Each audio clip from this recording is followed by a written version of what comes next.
glad to be with you, joining our newly confirmed FAA Administrator, Mike Whitaker.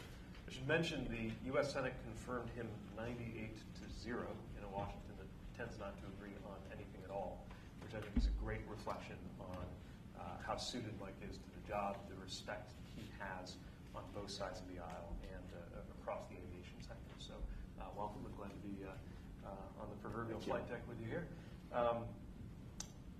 As Mike knew when he agreed to be nominated for this job, the FAA is at a pivotal time, and the aviation sector is at a pivotal time, where the challenges that the sector faces are matched only by the opportunity that the sector faces. This holiday season is estimated to bring some of the busiest travel days in U.S. history, building on a summer that was already record-breaking. So we wanted to come together today ahead of the Thanksgiving holiday to share a bit of an update on what we are doing to make air travel easier and what we are doing to protect the rights of travelers. First thing we want travelers to know is that there is some bad weather expected that could affect Thanksgiving travel. So the FAA's command center, as usual, is working closely with airlines to plan for and plan around any disruptive weather. National Weather Service meteorologists are housed at the FAA's 22 centers handling high-altitude traffic, and they provide down-to-the-minute weather predictions for exact arrival and departure routes in the busiest parts of the U.S. airspace. We want everyone to be prepared for changes due to weather, and travelers should be checking with their airline directly for the most up-to-date information about their flights, including any delays or cancellations. I also want to mention at the outset, because things change so quickly in aviation, it bears pointing out that less than 3 years ago, when President Biden took office during the toughest days of the pandemic, the biggest concern around our nation's airlines was whether they were going to survive at all. And if they did, how many years or even decades it would take for them to recover. Of course, aviation is just one of the sectors in the economy that rebounded much more quickly than was thought possible during the Biden economic recovery. Demand came back faster than most forecasters not only expected but conceived. And we all know that the airlines struggled to keep up, which led to a number of problems across the system in 2022. The level of disruptions that we saw, particularly on blue sky days, was unacceptable, which is why we acted at every level to improve conditions for passengers. Now, while airline issues were the main cause of delays after, of course, weather itself, we also did see a number of disruptions related to air traffic control issues. This is less than 10% of delay minutes, but anytime it's more than zero, we want to take action. So we have accelerated ATC hiring and modernization, hiring 1,500 new controllers in the last fiscal year. And most importantly, we pushed airlines to do better and held them accountable when they made mistakes. And with credit to the airlines that stepped up, that worked. Winter weather may challenge airlines in the next few weeks, but so far, 2023 has seen the lowest cancellation rate in the last 5 years at just 1.3%. It's much lower than last year. It's lower even than before the pandemic, which translates to millions more people getting to home or getting to work or getting to their loved ones as expected. We also permanently raised the bar on how airlines handle customer service, and we're getting results. Our department pushed more airlines to guarantee free family seating than ever before so that you don't have to pay extra just to sit with your kids. And last summer, after we pressed airlines to cover rebooking, meals, and hotel vouchers when they caused a cancellation or delay, they changed their policies. Before that push, none of the 10 largest U.S. airlines guaranteed these kinds of protections. Now almost all of them guarantee hotels and ground transportation, and all of them guarantee covering meals. So that is real money back in the pockets of travelers in America. And we are working on several new rules that would add further protections for air travelers. To the traveling public, if you want to see exactly which airlines already guarantee free family seating or what each airline offers when you are caught in a cancellation or delay, it is the responsibility of the airline. You can go to flightrights.gov for up-to-date information. And we found that transparency has been a very powerful tool, because when we put the airlines on notice that we were assembling this information online, within days of me writing them to preview that website, they change their policies in significant ways.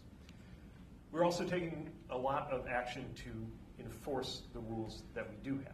If your flight gets canceled or significantly delayed for any reason, I want the traveling public to know that you are entitled to a full cash refund if you choose to take that refund rather than a rebooking. And if you have trouble getting an airline to honor that agreement, that's where we can come in. Make sure to let us know. Just since President Biden took office, we have helped get airlines to issue over $2.5 billion in refunds, demonstrating that this administration and this department have you back. In other words, if an airline lets its passengers down, we are here to hold that airline accountable. And while we can't control the weather, we will also be using every tool at our disposal to keep cancellations and delays as low as possible in the first place, including working collaboratively with the airlines wherever that is the appropriate approach. I'm going to let Mike speak more to that in a moment, but one action in particular that I wanted to highlight is that when weather or traffic causes disruption, barring safety concerns, we are acting to make sure that normal commercial flights that were already scheduled take off first, while private flights that often get scheduled last minute have to wait. In other words, you won't have to wait on somebody who just hopped on a private jet for a golf trip cutting in line ahead of your passenger aircraft. Your flight to go see your family will be the priority.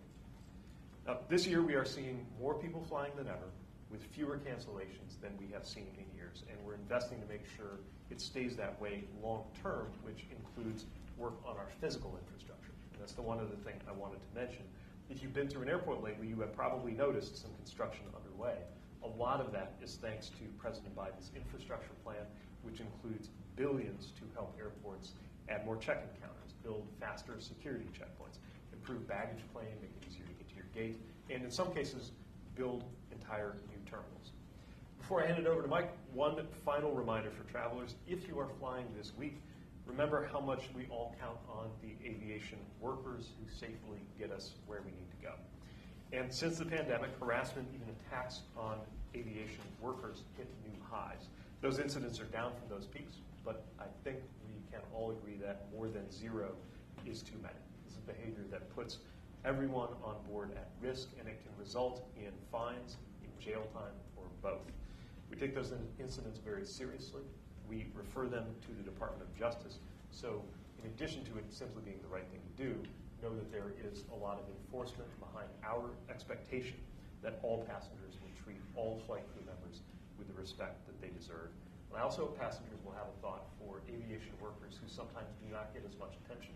The ones who are pushing the wheelchairs, the ones who are packing the meals, often low-wage workers, many of whom are taking action around the country to try to improve their wages and working conditions, and who are also an essential part of our aviation system.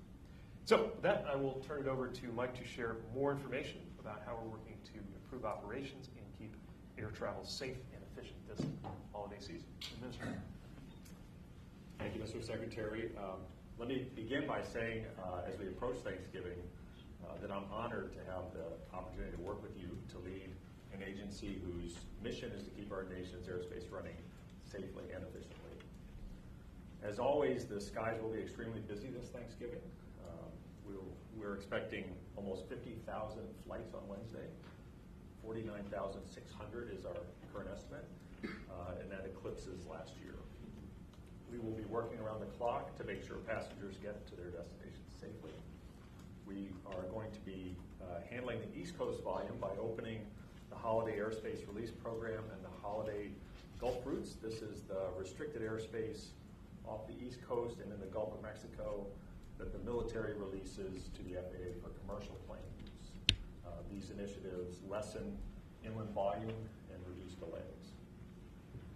We've also cleared 169 new, faster routes along the East Coast to shorten flight times.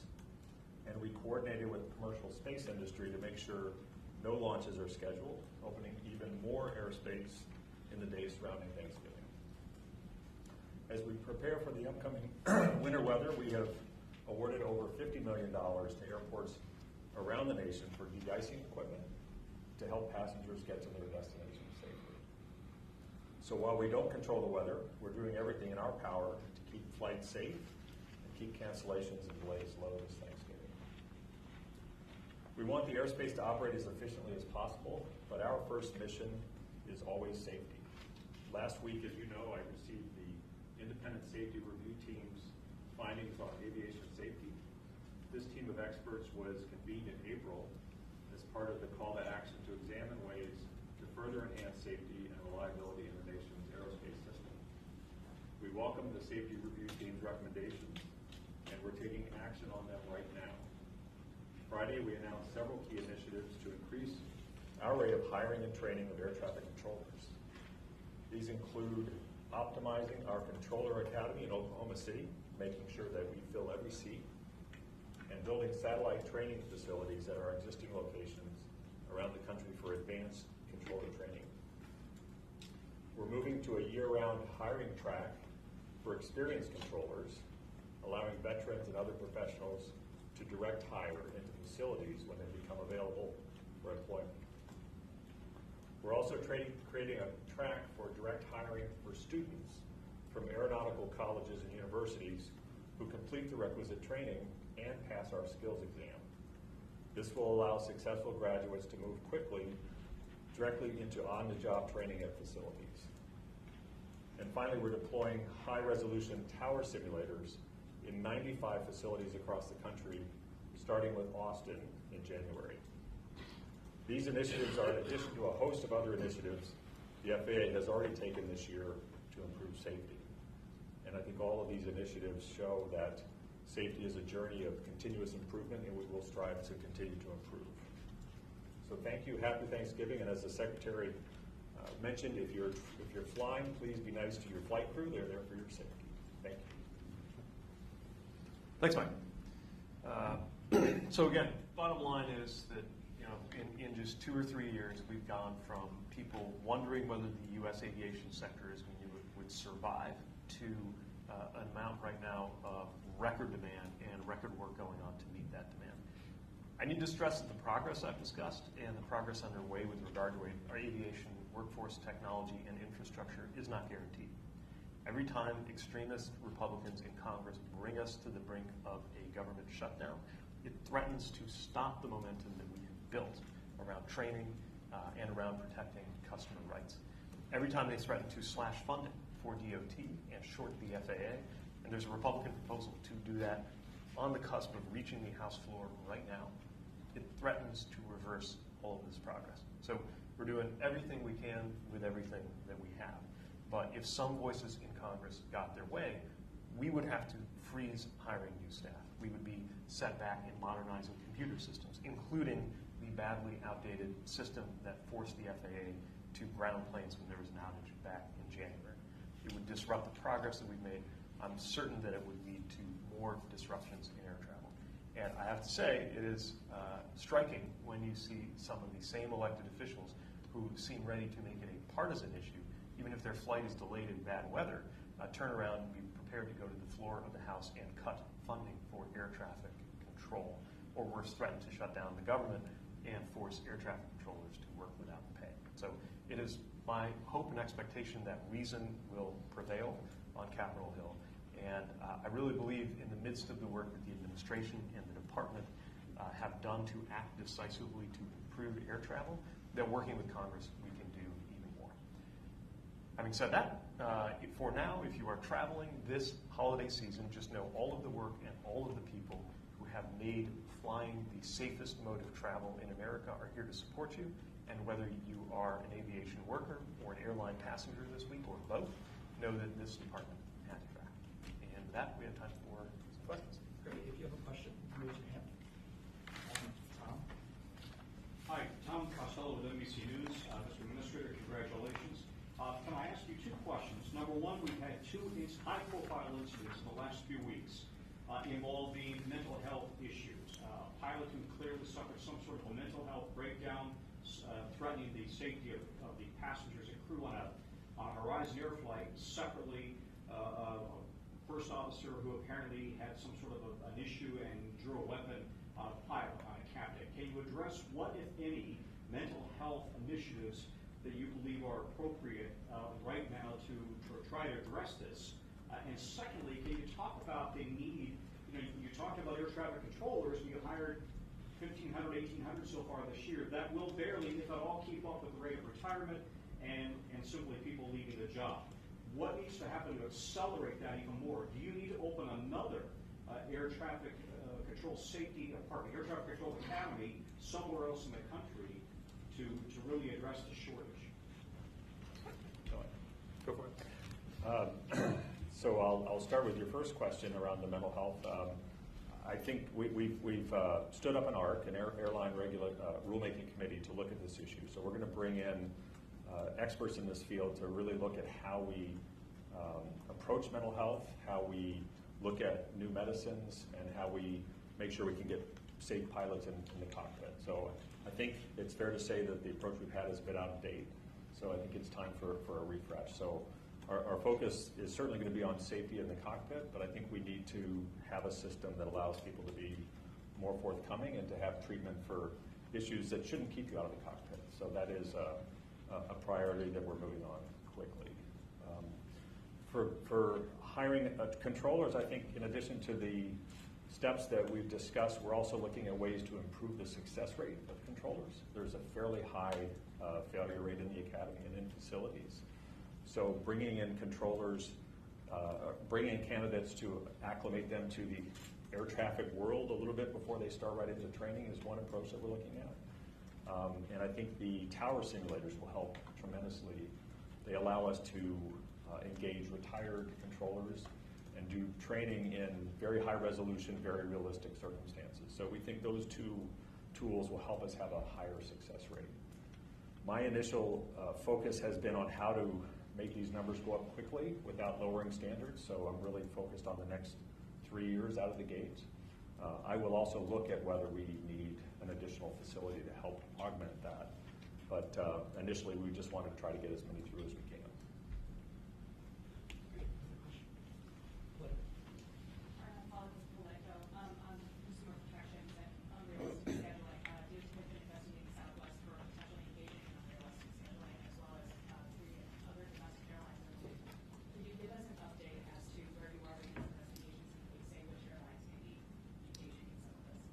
I can't share anything from inside the investigation right now other than it's progressing. And as you know, in the Southwest case, there was a huge volume of passengers impacted, which means there's been a huge volume of work for the team to go through. But I can tell you that it's underway and that we intend to send a continued signal that airlines need to only schedule the flights that they can serve. And I want to remind the industry that unrealistic scheduling is prohibited under the law. Secretary, you mentioned the funding and I guess a few proposals to cut funding. The airlines during COVID received billions of dollars, and you acknowledged that they were still caught off guard by the resurgence in travel. So why do you think more money is going to solve the FAA's problems? Well, I guess what I would say is cutting funding in a way that would force the FAA to shut down air traffic controllers, air traffic control towers, is a bad idea. And I don't know what that has to do with the decision to prevent the airline sector from going out of business during COVID. I would add that the idea of a shutdown that would shut down our academy would set us back by longer than the shutdown lasts. Just want to be clear on this. It's not just experience, it's recent experience. And think about the complexity of something like training to become an air traffic controller, right? If that is disrupted for even a few days, that can set back somebody's training by weeks. If the disruption lasts weeks, it can set us back by months. That is simply not a good idea. And again, I don't think that's tethered in any way to the decision to successfully prevent the U.S. aviation sector from going out of business. Other things that require more funding include the technology that the FAA uses. I would point again to the NOTAM system, the one that went out in January. Cutting the funding to modernize the NOTAM system is a bad idea. I'm just amazed that some of the same people who would be quick on Capitol Hill to politicize air traffic control issues will then go to the floor and vote for measures that would mean shorting the technology that is making it possible for air traffic controllers to do their job effectively. Every piece of funding that goes into the budget request is considered and, of course, rightfully subject to being questioned, and we're ready to defend it and discuss it anytime. But what is also interesting is that the House Republicans who have voted now twice this year to cut funding for air traffic control have never given any specific reasons to why they think air traffic control should have less money. They've just voted that way. Last question. Secretary Administrator, thank you. Paramount from the Plain Sky. I'm speaking to consumers. I know this has been a big focus of yours. And last year we had well-documented issues with the way the system and the airlines performed during last holiday season. What is tangibly different in your mind this year? I heard you talk about private flights maybe being deprioritized. I don't know how different that is than how this worked last year. Obviously, from the DOT standpoint, you're making it seems pretty clear the implication that if your expectations of airlines, if they don't meet them, there will be some consequences from the regulatory side. But so what do we tell consumers? What is tangibly different this year than last year? And is it really as simple as it depends on how cooperative Mother Nature is on whether it matters or not? Mother Nature, of course, is the X factor in all of this.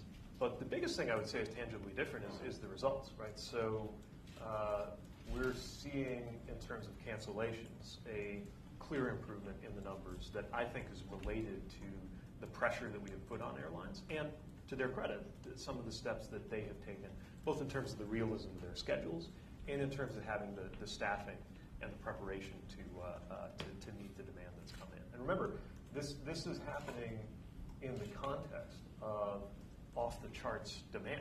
Right? It's not as if it just happens to be a soft year, and that's why it's been easier to make those schedules. Now, I don't want to paper over other issues that are there, including delays, which we would like to see come further down.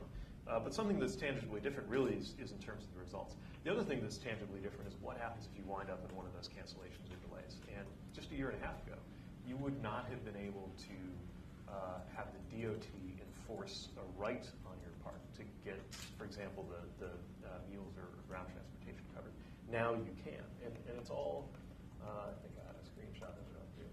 It's been extraordinary to me to see the power of this tool and how differently airlines behave when they know that passengers know what to expect. It took a matter of days for me writing to the airline CEO saying, hey, we're going to put up this website, to them changing their policies. So it's not just atmospheric. Specific policies on the airline's part have changed, and specific policies on the federal side are changing. More work to do, but I think there's a real tangible difference. Again, weather is what it is, but also when weather strikes, it's a sign of the health of the system, how quickly it recovers. And that's true for one airline at a time, and it's true for the system as a whole. Something we'll be watching very closely, both going into any disruptions that could happen this week, and of course with the next big holiday rush coming around the winter holiday. Can I throw real quick? We do. Okay, real quick.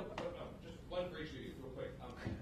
Sounds like two. The report lays out a lot of financial challenges to the FAA, right?